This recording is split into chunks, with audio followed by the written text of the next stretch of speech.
আসসালামু আলাইকুম। Chemistry quick short সিরিজে সবাইকে স্বাগতম। আজকে আমাদের প্রথম ক্লাস কোয়ান্টাম সংখ্যার উপরে। আমরা প্রথমে কোয়ান্টাম সংখ্যা সম্পর্কিত যত বেসিক তথ্য রয়েছে তা আগে শেষ করব। এরপর আমরা কিছু বোর্ড প্রশ্ন সলভ করব। সো প্রথমে যদি আমরা দেখি প্রধান কোয়ান্টাম সংখ্যা, এর প্রতীক হচ্ছে n এবং এটি শক্তি স্তরের আকার নির্দেশ করে। প্রধান শক্তি স্তরের সর্বোচ্চ ইলেকট্রন ধারণ ক্ষমতা 2n²।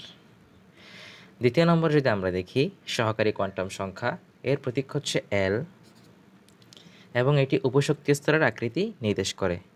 সহকারী কোয়ান্টাম সংখ্যার মান হচ্ছে 0 থেকে n-1 পর্যন্ত, অর্থাৎ n সমান যদি 2 হয় তাহলে এর মান হবে 0, 1। আবার n সমান যদি 3 হয় তবে L হবে 0, 1, 2।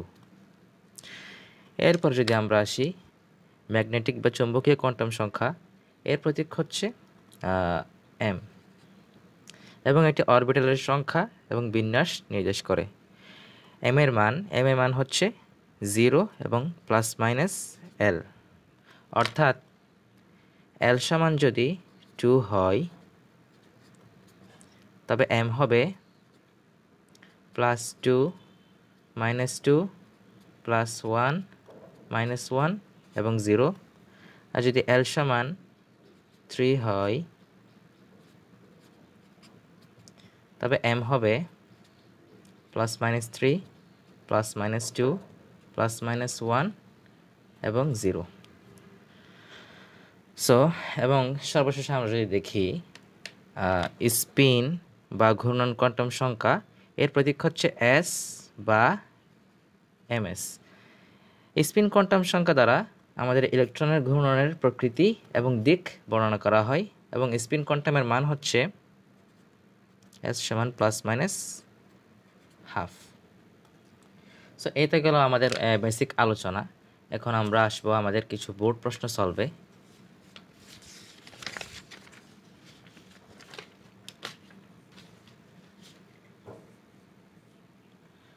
সো আমরা যদি প্রথম প্রশ্নে দেখি উপশক্তি স্তরে সর্বোচ্চ ইলেকট্রন ধারণ ক্ষমতা, সেটি হবে 2 × 2l + 1। এখন কিছু আমরা এডিশনাল তথ্য জেনে নিব যা আমাদের কাজে লাগবে। সেগুলো হচ্ছে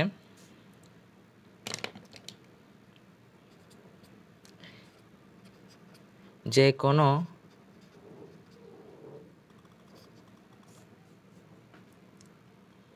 উপশক্তি স্তরে মোট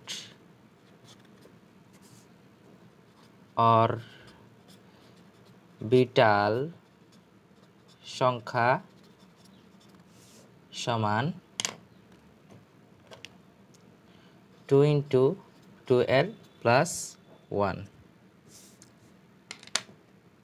এরপর যদি দেখি যে কোনো উপশক্তি স্তরে সর্বোচ্চ ইলেকট্রন ধারণ ক্ষমতা সমান 2l + 1। সো এটি এখানে হবে না, একটু ভুল হয়েছে। 2 × 2l + 1। তারপরে n এর যে কোনো মানের জন্য মোট অরবিটাল সংখ্যা হয় n²। সো এগুলো আমাদের এই এডিশনাল তথ্যগুলো, এগুলো জাস্ট তোমরা মুখস্থ করে ফেলবে এবং এগুলো থেকে বেশ প্রশ্ন আসে। এখন যদি আমরা দ্বিতীয় নম্বর প্রশ্নে আসি, ক্যালসিয়ামের সর্ববহিস্থ স্তরে ইলেকট্রন দ্বয়ের কোয়ান্টাম সংখ্যা। সো আমাদের এই সেটটি নির্ণয় করতে হবে। প্রথমে আমাদের ক্যালসিয়ামের ইলেকট্রন বিন্যাস করতে হবে। ক্যালসিয়াম হচ্ছে 20, 1s2, 2s2, 2p6, 3s2 3p6 4s2 2 4 10 12 18 20 সর্বশেষ ইলেকট্রন দুটি এই অরবিটালে গিয়েছে।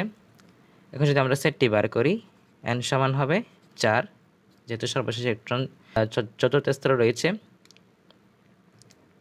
l সমান হবে 0 থেকে 3 এর মধ্যে, এবং m হবে প্লাস মাইনাস l এবং 0, আর s হবে প্লাস মাইনাস হাফ।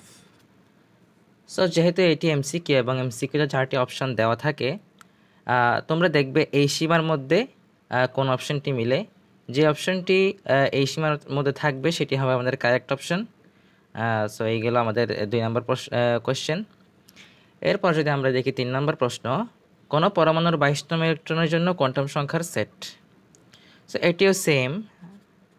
প্রথম আমাদের এটির ইলেকট্রন বিন্যাস করতে হবে।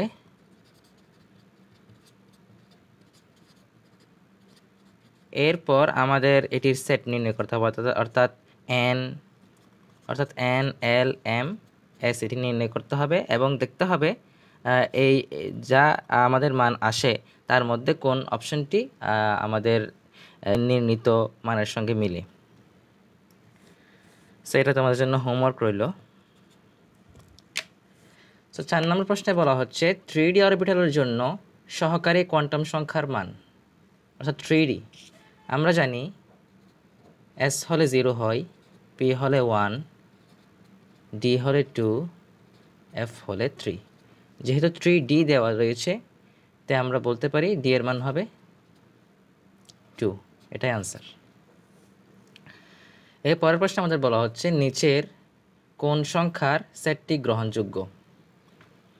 আচ্ছা, নিচের কোন কোয়ান্টাম সংখ্যার সেটটি গ্রহণযোগ্য, অর্থাৎ কোনটি ভ্যালিড বলা হয়েছে আমাদের নির্ণয় করতে বলা হয়েছে।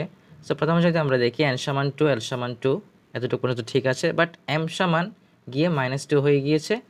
যেহেতু আমরা m সমান m এর মান জানি প্লাস মাইনাস l এবং 0, সো এইটি এই সীমার মধ্যে পড়ে না, কারণ 1 এবং -2 এরা পরস্পর বিপরীত। এবং আমরা যদি দেখি আমরা n সমান 3 l সমান 2 এতটুকু পর্যন্ত ঠিক রয়েছে, ঠিক সেম m এসে আমাদের মানটি ভুল হয়ে গিয়েছে। এখন যদি আমরা লাস্ট প্রশ্নে দেখি n সমান 4 l সমান 0 m সমান 0, এটাই কারেক্ট আনসার। সো এটুকু। 6 নম্বর প্রশ্নে বলা হচ্ছে কোয়ান্টাম সংখ্যার মান n সমান 4 এবং l সমান 3 হলে অরবিটালটি হবে। আমাদের বলা হচ্ছে n সমান 4 l সমান 3। কিছুক্ষণ আগে আমরা দেখিয়েছিলাম যে কোন অরবিটালের জন্য কোন মানটি প্রযোজ্য। সো সেই হিসেবে 3 অর্থাৎ f মানটি এখানে হবে, অর্থাৎ 4f। এটাই আনসার।